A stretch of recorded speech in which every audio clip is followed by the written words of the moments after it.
Hello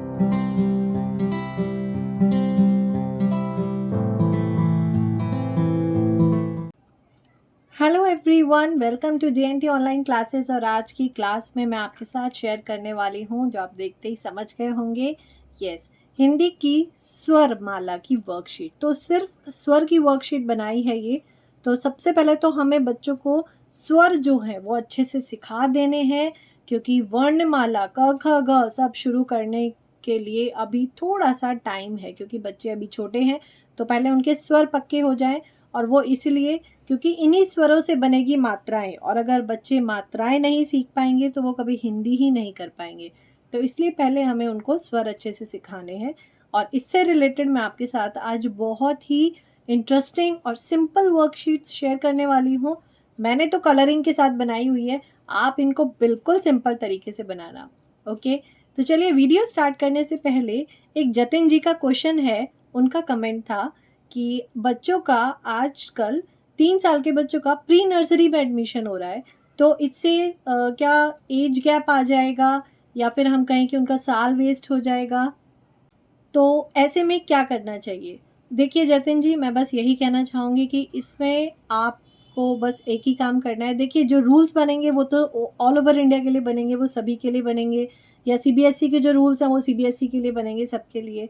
तो rules तो हम चेंज नहीं कर पाएंगे, लेकिन हम एक चीज़ कर सकते हैं, बच्चों को अपनी तरफ से इतनी एजुकेशन अच्छी से अच्छी दे सकते हैं, उनको घर में प्रैक्टिस करा सकते हैं इनिशियली, जो बिल्कुल बेसिक एजुकेशन है, यानी कि pre nursery, nursery, UKG, LKG, और जो फर्स्ट क्लास तक, एटलीस्ट सेकेंड क्लास तक हम उन्हें जो एजुकेशन दे सकते हैं, घर में प्रैक्टिसेस करा सकते हैं, वो इतनी अच्छी करा सकते हैं कि स्कूल के जो अथॉरिटी है उनको खुद ही प्रमोट करने के लिए मजबूर हो जाए।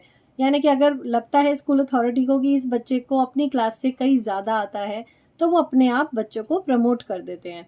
हम बस इतना ही कर सकते हैं जो हमारे हाथ में है। और रही बात साल वेस्ट होने की, तो साल वेस्ट तो नहीं होगा, क्योंकि उसके अकॉर्डिंग ही 10th और 12th की डेट डिसाइड होंगी, एज डिसाइड होगी। और जो अब वही है, जो गवर्नमेंट रूल बनाएगी, हमें तो उसके अकॉर्डिंग ही चलना है, हम उसके अगेंस्ट तो कहीं भी नहीं जा सकते। तो जो मुझे सही लगा सजेशन वो मैंने आपको दिया। आई होप आपको आंसर मिल गया होगा, और अभी भी कोई अगर आपकी क्वेरी हो तो आप कमेंट सेक्शन में मुझे बता सकते हैं। तो चलिए आज की वीडियो स्टार्ट करते हैं। तो स्वर बच्चों को सिखाना कैसे है, मतलब लिखवाना कैसे है, उसकी तो मैं वर्कशीट बना चुकी हूँ कि बच्चों को हिंदी लिखना कैसे सिखाएं। डिस्क्रिप्शन बॉक्स में लिंक है, आप ज़रूर चेक कर सकते हैं।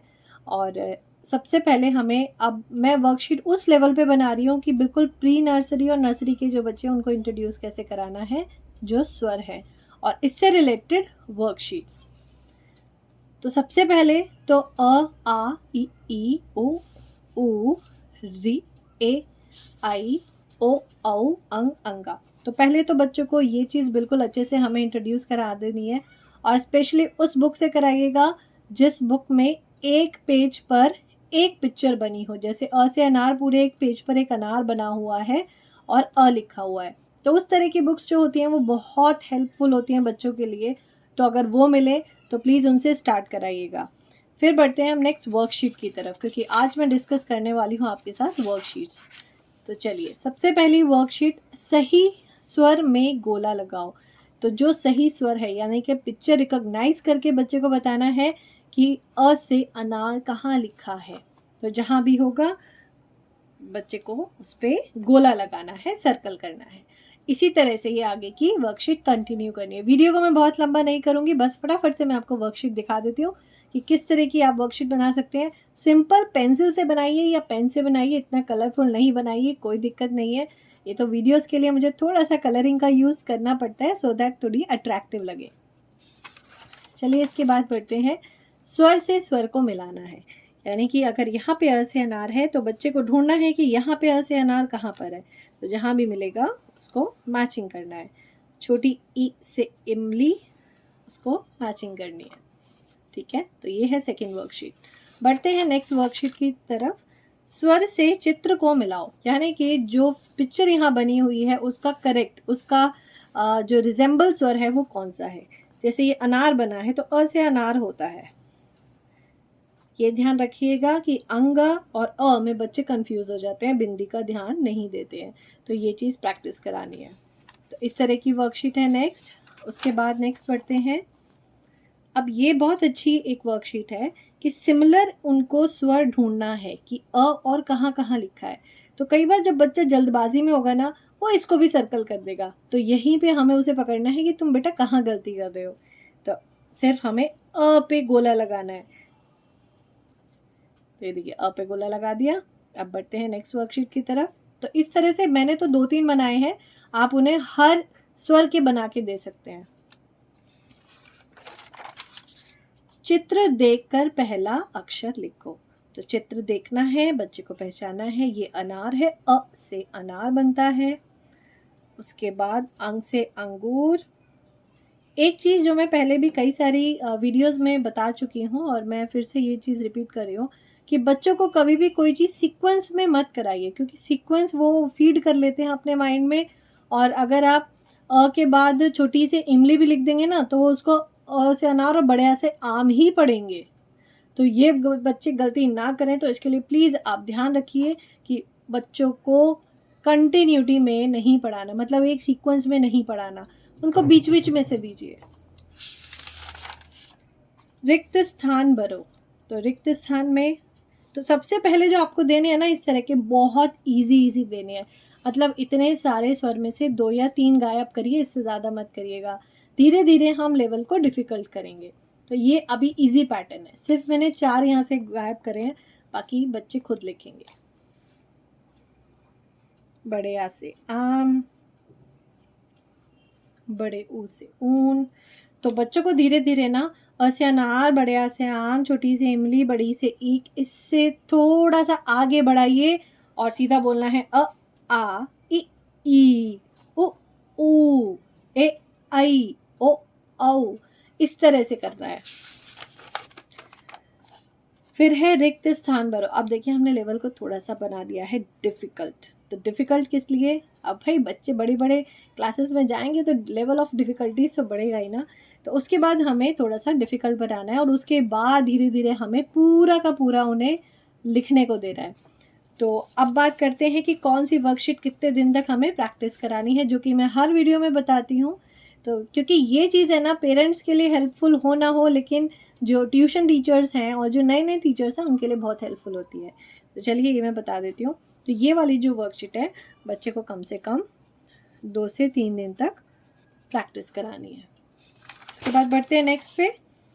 ये जो वर्कशीट है ये भी 2 to 3 डेज, तो 2 से 3 दिन इसकी भी प्रैक्टिस करानी है। स्वर से चित्र को मिलाना, ये कम से कम बच्चे को 3 to 4 डेज प्रैक्टिस कराइएगा, क्योंकि ये बहुत ज़रूरी है। अक्षर ढूंढकर गोला लगाओ।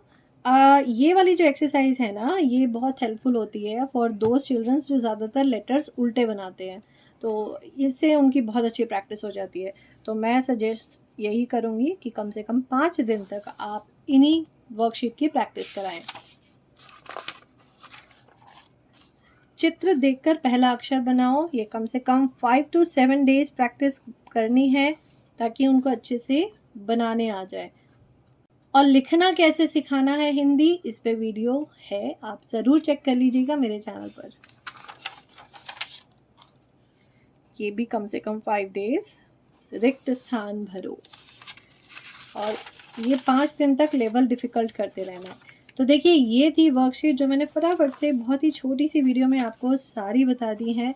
तो नेक्स्ट जो वर्कशीट मैं आपके साथ शेयर करूँगी जल्दी ही, वो करूँगी जो व्यंजन होते हैं क ख ग और स्वर, दोनों को मिला के किस तरह की वर्कशीट बनेगी। क्योंकि जब हम इनको इस्तेमाल करेंगे व्यंजन के साथ, तो हमें कोशिश करनी है इनको मात्राओं के रूप में ही हम यूज़ करेंगे। तो जैसे क ख ग जब हम बच्चों को एक बार अभी जैसे स्वर की वर्कशीट सिखा दी, फिर हम व्यंजन की वर्कशीट बनाएंगे, फिर हम वर्कशीट बनाएंगे जिसमें दोनों कंबाइंड होंगे। इससे बच्चे कंफ्यूज नहीं होंगे, उन्हें ये पता चल जाएगा कि इसको व्यंजन के साथ किस तरह से यूज़ करना है। तो ये है आज की वीडियो। अगर आपको पसंद आई हो तो प्लीज़ वीडियो को लाइक ज़रूर कर दीजिएगा, चैनल को सब्सक्राइब कर दीजिएगा अगर आप चैनल पे न्यू हैं, और अगर आपको वीडियो बहुत अच्छी लगे तो फ्रेंड्स एंड फैमिली में आप शेयर भी कर सकते हैं।